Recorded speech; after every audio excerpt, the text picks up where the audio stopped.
All right, hello, ladies and gentlemen. So, in today's episode, I interview Summit Strength client Wanda, who's recently come back from a successful summit of Kilimanjaro. And in this episode, we talk a little bit about her inspiration towards this adventure, her training and preparations, and also her experience on this high altitude mountain.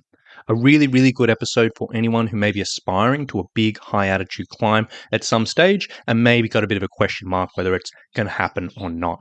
So I really hope you enjoy today's episode. Let's get into it. All right. Hello, Wanda, and a big welcome to the show. So happy to have you on today. Yes, and thanks for having me. I'm excited. Oh, no, my pleasure, my pleasure. Because as I was saying before we hopped on, I think the story we're going to go through and kind of what you've been through, the awesome journey you've been on, and the things you've ran into along the way, I think is going to be super inspirational for a lot of people. So I'm very excited to have you on, and I'm very excited to chat through things today. So, so I guess to kick things off, let's start from the top. And if you just want to let us know who you are, where you're from, what do you do, and what is your background in hiking? Yeah, sure. Well, I live in Arizona in the U.S., in the desert actually, and I'm retired. And I hiking has been something that I've done off and on for decades. But um, I more regularly on a regular basis, I would say, and when I say regular, I mean maybe once or twice a week, more in the last 3 to 4 years, where I became more dedicated to being outdoors, hiking with friends, hiking with a hiking club here in Arizona. And the hiking regularly has been since I've been retired. So And then before you started working with Summit Strength, because you've been, with us for a little while now, um, what was your typical approach to training and getting ready for these adventures? well, they were kind of haphazard. Some of the hiking with friends were at a spur of the moment. It'd be a weekend. Oh, let's go for a hike. There was no real routine, but I have always been an active person. So I usually walk every day, and that's been a daily routine for a very long time. But in terms of other training, um, off and on, some bike rides, some rowing, going to the local gym and letting that membership relapse uh, and get motivated again. So it really was sort of kind of haphazard. There was no real structure. Um, but always been active, but not in a routine. No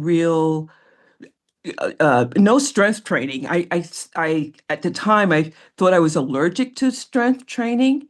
So I was more into cardio, and I considered myself more of a cardio junkie. I would rather um, be on a bike than lifting any weights. So that was sort of a haphazard approach to working out. Yeah. Fair enough. And I think probably a few listeners are probably nodding along with that and be like, "Oh, yeah, that sounds a bit familiar." Um, so, so let's talk about the latest goal that you've set yourself and just sort of come back from. What was the latest kind of big hiking goal that you've just done, and what was the, I guess, instigator of this particular goal? Well, so yeah, very good question. So it's really just a month ago, I came down off this big mountain. A month ago, I came down off Kilimanjaro in Tanzania.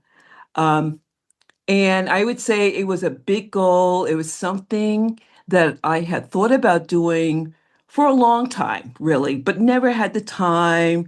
It would pop in my head and then I would forget all about it. I'm talking about decades ago, I would think about it.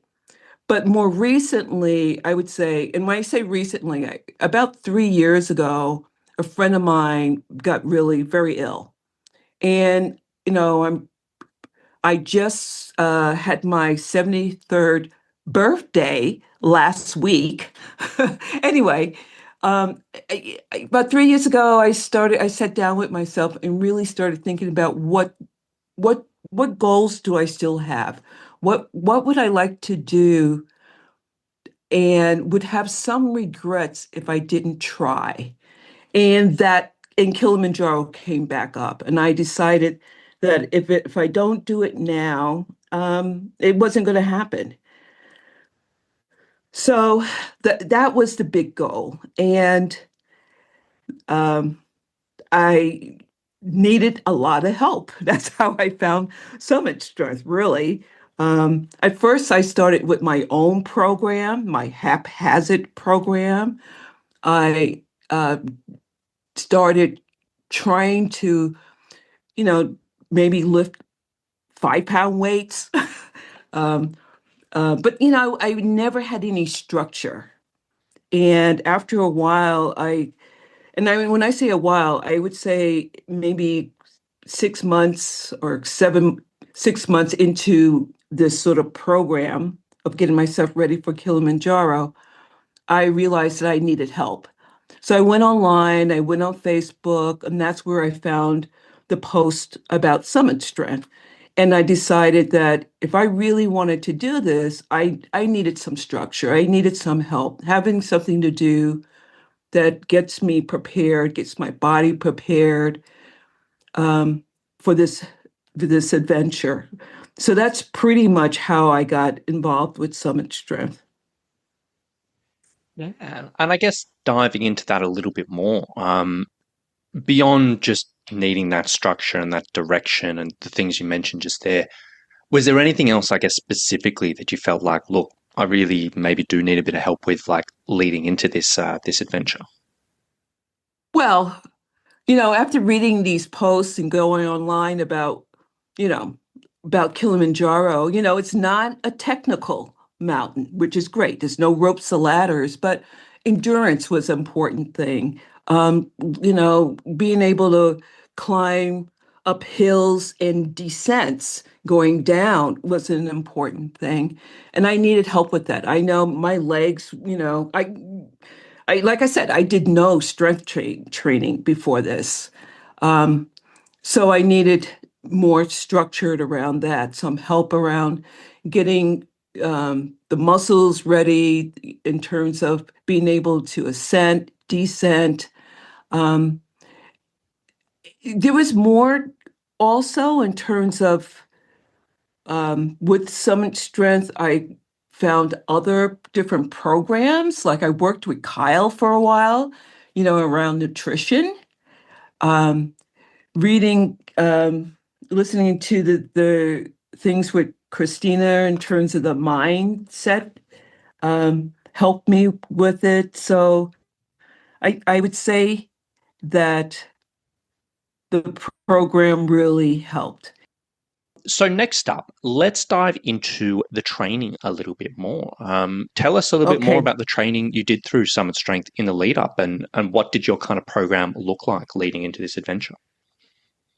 Wow, that's a good yes. Well, one, it gave me I had a structure. I mean, I had something to look at every week. Um, I had 3 days of strength training that was programmed in with all the suggestions in terms of, whether it's squats or lunges or what the calf raises, step ups, spin ups, um, all of those things really help. So that was built in, as well as the cardio endurance training in terms of like the spin ups I was talking about, like on an exercise bike or stair climber.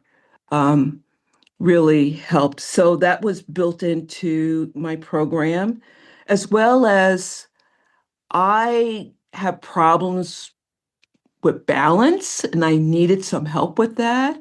So there were programs built in that I could, and I'm still working on that, on balance. Um, that was part of my routine.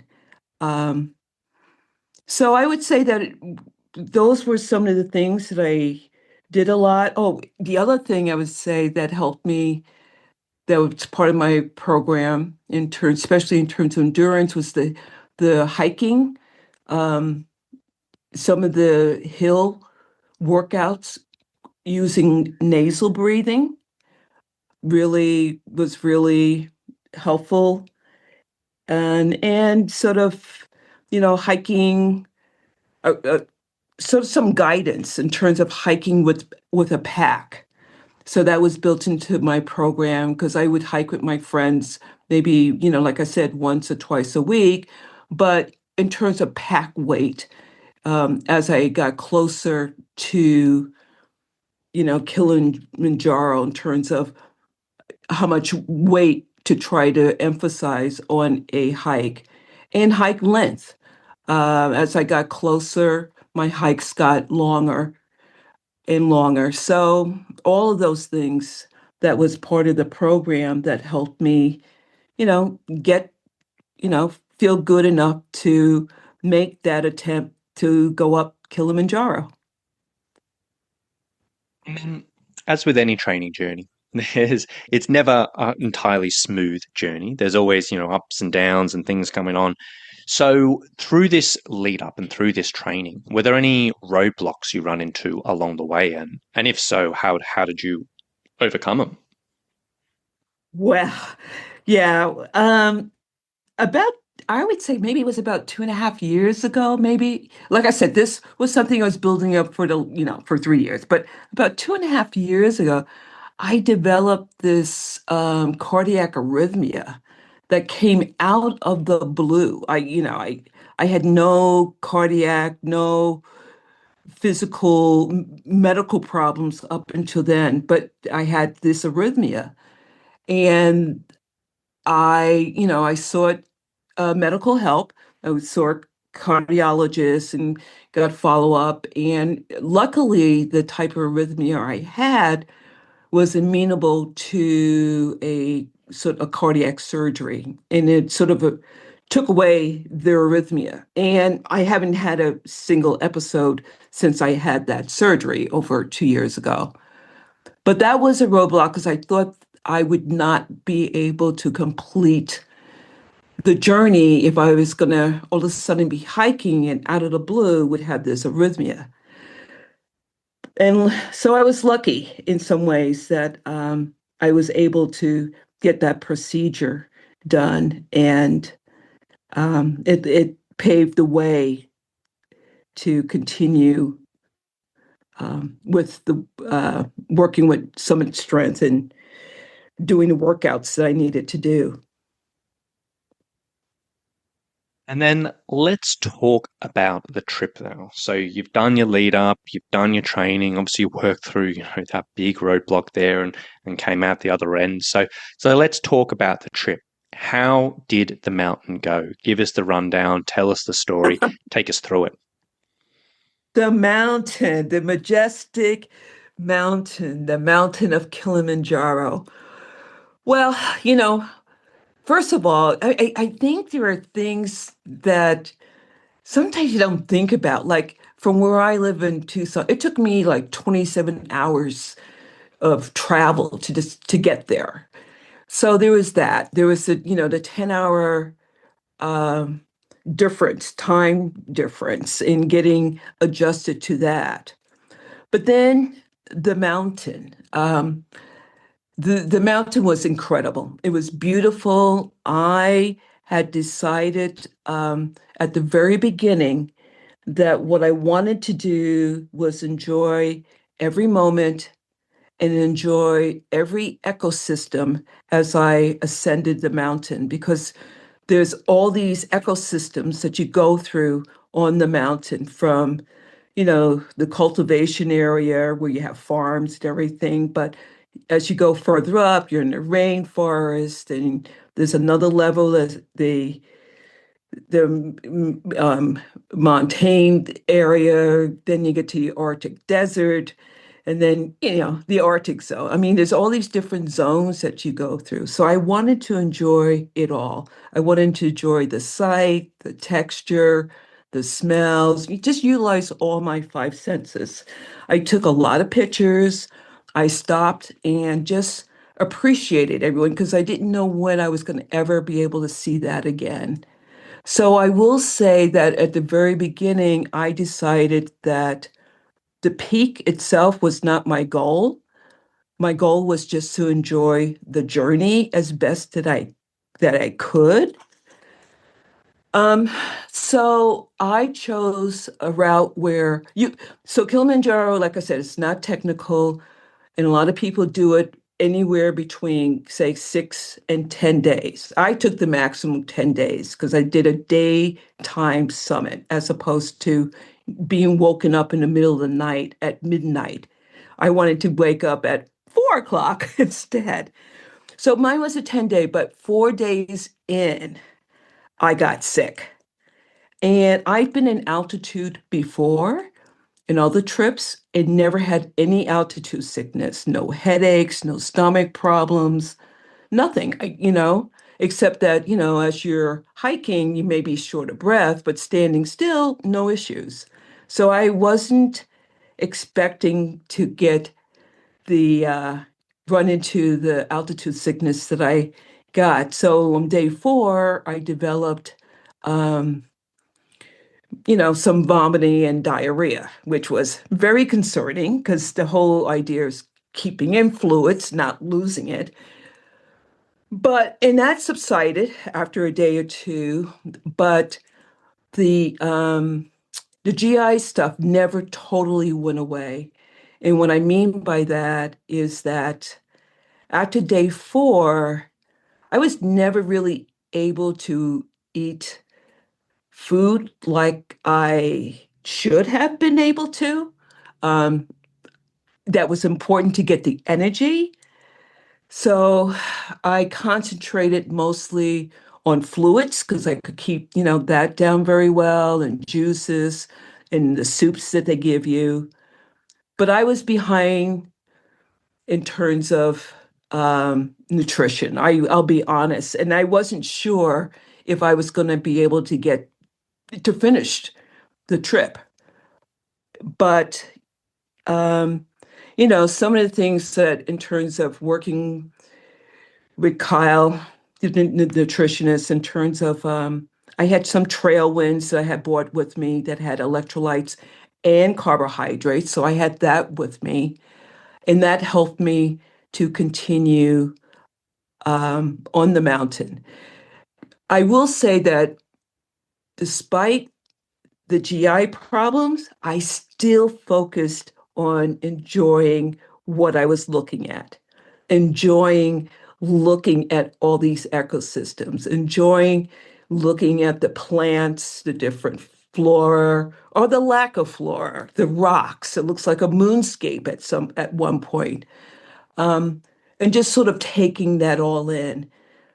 So I would say that yes, the GI stuff was in the way. It did affect my performance, even though I was able to complete it. I was surprised that when I woke up the next day, I was still able to get up and hike in my legs. My legs felt fine. And I think that's because of all the work that I did in terms of preparing my physical fitness prior to the hike. I think that's what got me up there. So when I finally did summit, which I was yay happy about, um, I was really overjoyed. I was surprised that was able to get up there, considering the lack of nutrition. But I also realized that I took some of the things that I learned in terms of the mental, reset, just sort of focusing just on that day, that moment, one step at a time, one breath at a time. Um, that's what got me up there. Yeah, and I remember just hearing like your report back from the trip, just sort of saying you had to go through all of that GI stuff early on, and it was just such a nightmare in a sea level hike, let alone having to go up to the one of the tallest mountains in the world and manage that and deal with that. And Such a crazy thing. So, it's a really phenomenal effort that you got through it all and through that, which is amazing to hear. So, I guess on the mountain, obviously we talked about, some of the major challenges and working through that. Was there anything on the trip like beyond that, which I guess maybe surprised you a little bit, or maybe you didn't consider first of all, and you're like, oh, I wouldn't have mind being prepared for that, or maybe this just was something I wasn't expecting. Anything like that at all?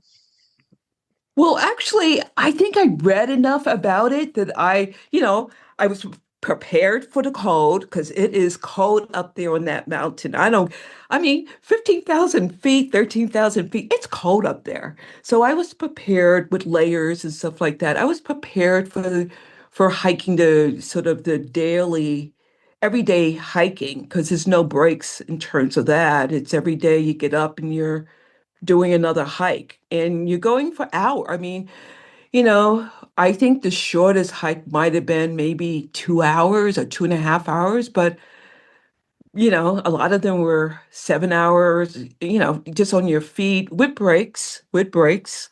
Um, so I was prepared for all that. I think it was the GI. And again, because I hadn't had problems, I just wasn't prepared for that. As prepared as probably, in retrospect, if I had to do it over again, I would prepare for that scenario. I would have had more easy to digest um, items with me for that scenario. But I think that was the only thing that was really taken off guard about. But everything else I kind of was prepared for, I think. Yeah, fantastic. Well, that's great that all your research and all your organization kind of had you ready for that. Um, so let's talk about afterwards then. So after this hike, obviously massive effort, obviously physical, mental challenge, a long lead up leading to this. After this hike, like how did you feel? Like what was going through your head and did you do anything to celebrate afterwards? Well, I will say that when I got to the summit, I was shocked that I got up there. I was shocked and surprised. And then when I got down, I actually started thinking, I was like, wow, did I really do that? Was I really up there? And I had pictures to show that I was, but it's sort of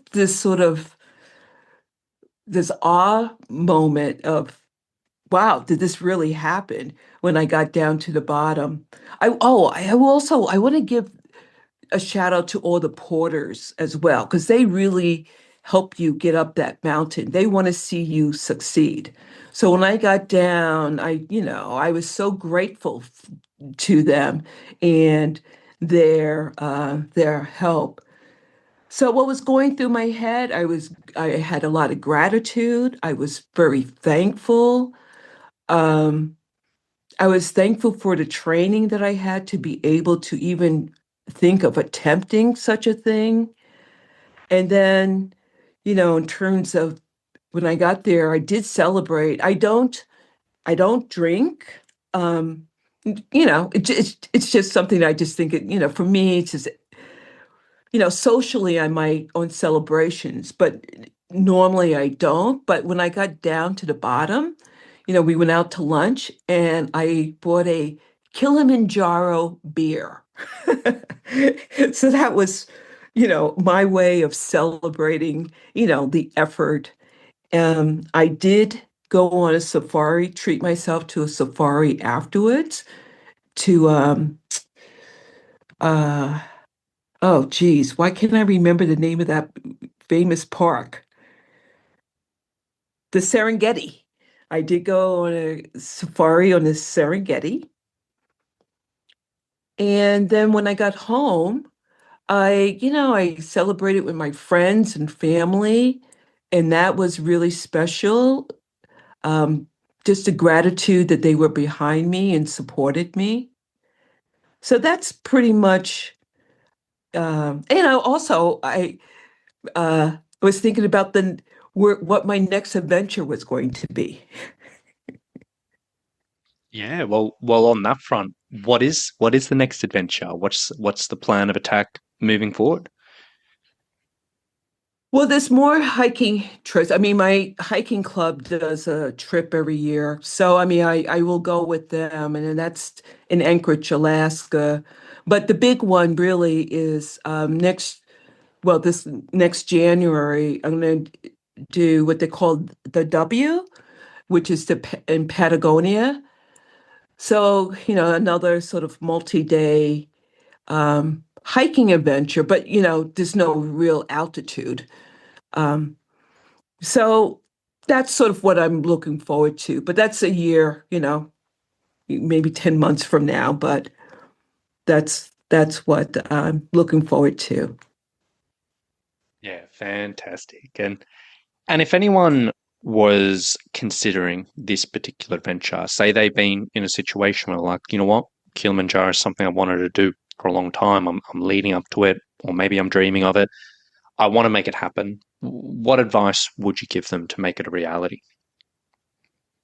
Yeah, it's good to have those goals. I mean, I think, at least for me, it's if you have the goal, it's like it's the plan. How are you going to do it? How are you going to go about it? How are you going to attack it?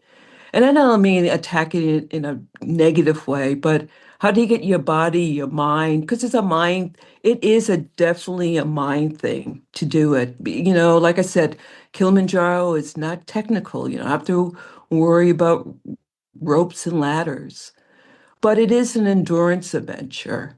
So I would say, getting in, the best physical state that you can be leading up to it.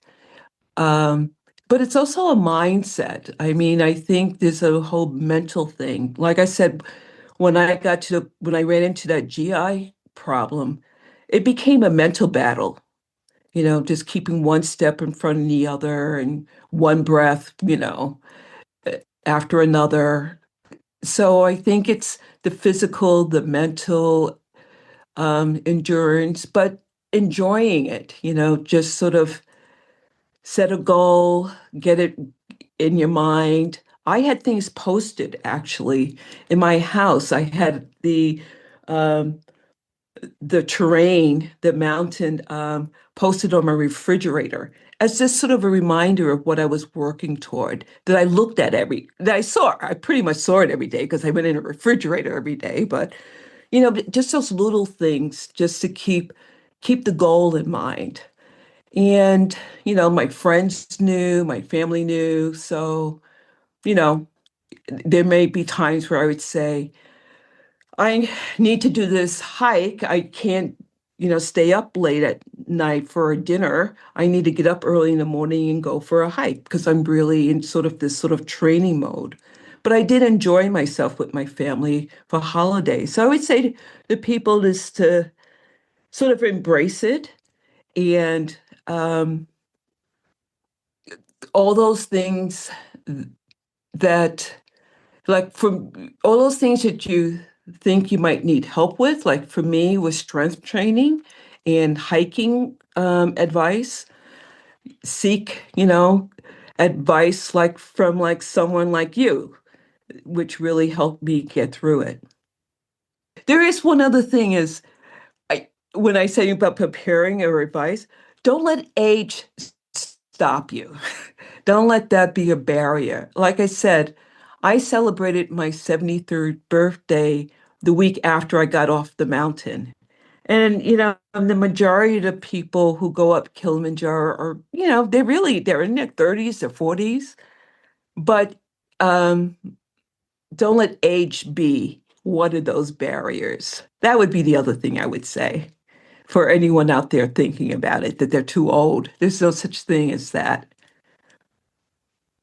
Yeah, absolutely. I couldn't agree more because I know that is a massive barrier that a lot of people look at it. You always see in the forums, it's like, hey, I wanted to do this, but am I too old or whatever it may be? I'm this and this age, and yeah, it's something that definitely a lot of people need a bit of a prompt to, because it's so doable if you take the right attitude. So So I think this has been absolutely awesome kind of diving into your story here, Wanda. And I think we've covered some really good stuff, which I think will be very, very like inspirational for a lot of people. So I guess before we kind of finish things up today, was there anything else that we kind of didn't, I guess, get a chance to cover so far, or anything else you kind of like to add before we wrap up? No, that's really all I have. I mean, I think you covered everything, and yeah, I think I I don't really have much more to say about it, except that it was a trip of a lifetime. Too easy then. Well, on that front then, Wanda, I just want to say, a big, big, big thank you for coming on the podcast. I really do appreciate you taking the time to sit down, share your story, talk through everything. And I really do hope this is kind of a good inspiration for a lot of people who are listening to this and maybe eyeing off a trip like this. So thank you again for coming on. Another big, big, big congratulations for such a successful adventure. And yeah, really looking forward to seeing what you got in store for the future. Thank you so much, Rowan. Thank you so much for your help. Thank you.